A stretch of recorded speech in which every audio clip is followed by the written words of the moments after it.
खाते खाते आज आदमी का मांस खाने पे उतारू है। आपको दिखाते हैं कुछ तस्वीरें, आप तस्वीरें देखिए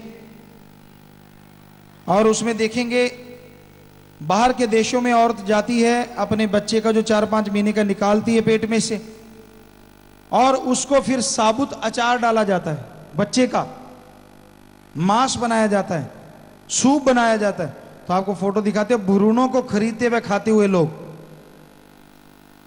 छोटे छोटे भ्रूण, डिब्बा बंद मांस, आदमी खा भी रहा है उसको पकड़ के, औरतें आदमी खरीद रहे हैं। आप निगाह मार के देखिए, हाँ चारों तरफ आप देख सकते हैं इन तस्वीरों को।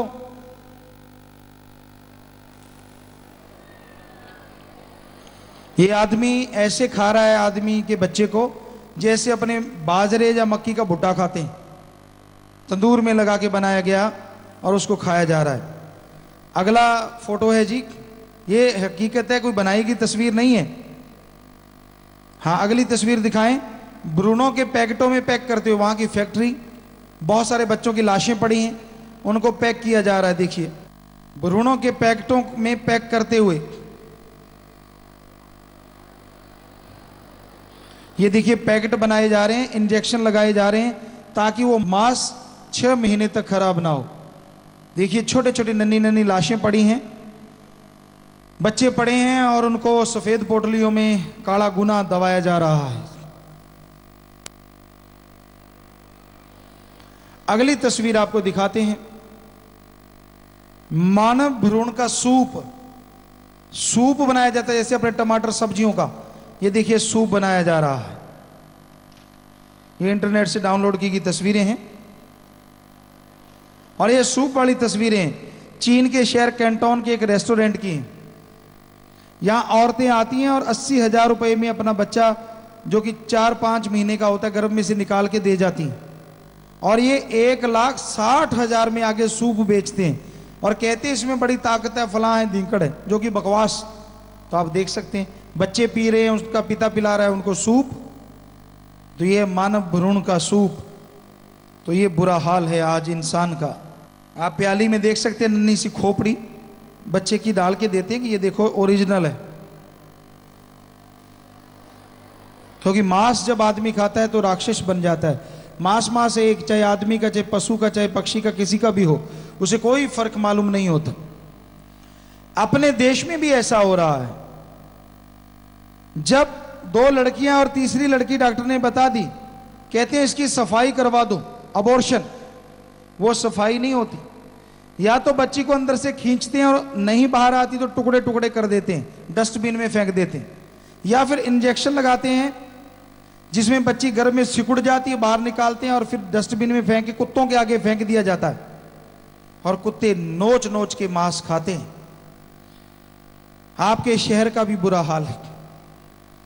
वैसे तो पूरे राजस्थान में 1000 लड़कों के पीछे 922 लड़कियां हैं, लेकिन कोटा में 1000 लड़कों के पीछे 895 लड़कियां हैं, यानी यहां भ्रूण हत्या ज्यादा होती है। तो जो कुत्ते उसे नोच नोच के खाते हैं, आपको तस्वीरें दिखाते हैं अपने देश की।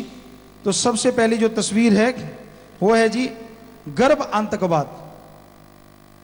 आप देखिए बच्चियों के कैसे टुकड़े टुकड़े कर दिए गए। जिन्होंने सफाई करवाई, अबॉर्शन करवाया, हो सकता है आपकी बेटी हो, क्योंकि ये तस्वीरें हॉस्पिटल से ली गई हैं। और ये छोटी छोटी बच्चियां, इनके टुकड़े कर दिए गए हैं और बाद में कुत्ते नोच के खाते हैं इनको। दूसरी तस्वीर है कूड़े के ढेर पे मरती हुई इंसानियत। ध्यान से देखिएगा, छोटी छोटी बच्चियों की लाशों का ढेर पड़ा है, जिनको जला दिया गया इंजेक्शन देके माता के गर्भ में और फिर निकाला गया। आप देख सकते हैं कितनी दुखद बात है। तो भाई ध्यान से सुनिए, आप अपने आप को मर्द कहलाते हैं और अपनी बेटी को अपने हाथों से कत्ल करते हैं और पशुओं के आगे फेंक देते हैं। लानत है ऐसी मर्दानगी पे जो अपने हाथों से बेटी का कत्ल करते हैं। और वो मां जो भगवान का रूप कहलाती है, जितने फरिश्ते, जितने अवतार पैदा हुए मां के गर्भ से पैदा हुए, लेकिन जो मां अपने हाथों से अपने गर्भ में बेटी को मरवाती है, धर्मों में मां या भगवान नहीं, उसे बेरहम डायन कहा जाता है। बेरहम डायन लानत। वो डॉक्टर जिसे जिंदगी देने के लिए शिक्षा दी जाती है, जिंदगी लेने के लिए नहीं, पर चंद नोटों के लालच में, वो डॉक्टर जिसे गांव में लोग भगवान कहते हैं कि इसने यार मेरा दर्द हटा दिया, मेरे लिए तो भगवान। उस डॉक्टर को जो पैसों के लिए दूसरों की बेटी के टुकड़े टुकड़े करके बाहर निकालते, मार देते हैं, हमारे धर्म में वैद हकीम नहीं, उन्हें बेरहम जल्लाद कहा जाता। लानत ऐसी डॉक्टरी पे। तो हे भाइयों, हाथ जोड़ के विनती है, आप मर्द बाद में बनना, पहले एक अच्छे बाप बन के दिखा दो। हे मां, तेरा दर्जा भगवान जैसा है, भगवान के बाद दर्जा तेरा ही सबसे बड़ा है, पर वो दर्जा तो तुझे मिल जाएगा, पहले एक अच्छी मां बन के दिखा दे। अगर तेरी मां तुझको पेट में मार देती तो तू क्या दुनिया में बात कर पाती? अगर नहीं तो तू अपनी बेटी को गर्भ में क्यों मारती है, बता। तेरी माता ने तेरी संभाल की, अब तेरा फर्ज है कि तू अपनी बेटी की संभाल कर भ्रूण हत्या ना करो। ये कोई मजाक नहीं है, ये सीरियसली बात है। अगर एक औरत अपनी बच्ची के लिए नहीं सोचेगी तो और कौन सोचेगा? तो भाई, मां को मां का दर्जा मिल जाए और मां अपनी बच्ची को संभाले तो भगवान का दर्जा तो अपने आप समाज दे देता है। इसलिए घर में कभी भी ऐसा ना करो। और डॉक्टर को चाहिए वो भला करे, जितना हो सके तो भगवान भी भला करेंगे। और डॉक्टर कहते हैं बाड़ी खेत को खाने लगी तो खेत कैसे बचेगा? कोई डॉक्टर ही अगर लोगों को ऐसे गुमराह करेंगे पैसों के लिए, चंद नोटों के लिए, तो पैसे आपके बच्चों के लिए जहर बन जाएंगे। याद रखना, आपके आने वाली कुलों को दुख ही दुख होगा, सुख नहीं मिलेगा, और आप भी दुखी एक दिन जरूर हो जाओगे। चाहे आप पढ़े लिखे हो चाहे अनपढ़, कोई भी आदमी सुन रहा है, सबके लिए शिक्षा एक समान है। और झूठ नहीं हम कहते, ये सच है।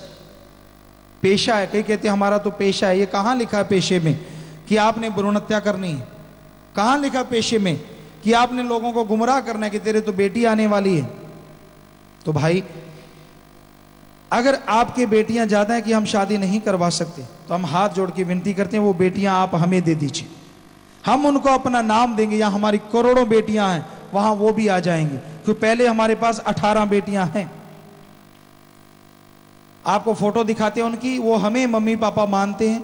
एसी रूम्स है वहां, और कॉन्वेंट स्कूलों में पढ़ते हैं, और नेशनल लेवल के प्लेयर भी बन चुके हैं। वो नेशनल में गोल्ड मेडल भी लेके आए, और 94% नंबर आ रहे हैं कॉन्वेंट स्कूलों में। तो हो सकता है आने वाले समय में वो समाज को सिखाएं, हमें तो मार देना था, हम भी देश के लिए भला और समाज का नाम रोशन कर सकते हैं। तो आप वो फोटो दिखाइए, ये शाही बेटियां, उनका नाम दिया गया, और हमसे खेलती हैं। गुफा में आ जाते हैं, हम उनके पास चले जाते हैं। जैसे एक माँ बाप के साथ बच्चे खेलते हैं, वैसे आके वो हमारे साथ खेलती रहती हैं जब भी समय मिलता है। तो प्यारी साध संगत जी, आपने ये सुना कि भ्रूण हत्या महापाप है। एक बार फिर से आपको थोड़ी सी तकलीफ, आप हमारे साथ हाथ खड़ा करके वायदा कीजिए कि आप भ्रूण हत्या कभी नहीं करेंगे। हाथ खड़ा करके प्लीज, आप सबसे प्रार्थना है, और मालिक से ये प्रार्थना विनती दुआ करते कि हे मालिक दया करना, ये सौगंध कसम ले रहे हैं कि आइंदा कभी भी भ्रूण हत्या नहीं करेंगे। इन सबको सच्ची खुशियां बख्शना, अंदर से आनंद परम शांति बख्शना। हे प्रभु, खुशियां तंदुरुस्ती बख्शना और अच्छे नेक कामों में सफलता बख्शना। सबको आशीर्वाद। हाथ नीचे कर लीजिए। बड़ी खुशी है कि आप लोगों ने हाथ खड़ा करके ये वायदा किया कि आगे से भ्रूण हत्या नहीं करेंगे। लोग कहते हैं गुरुजी सत्संग करने क्यों आते हो? तो ये बुराइयां छुड़ाने के लिए ही फकीर सत्संग करने आता है, और कोई पैसा इकट्ठा करने नहीं आता।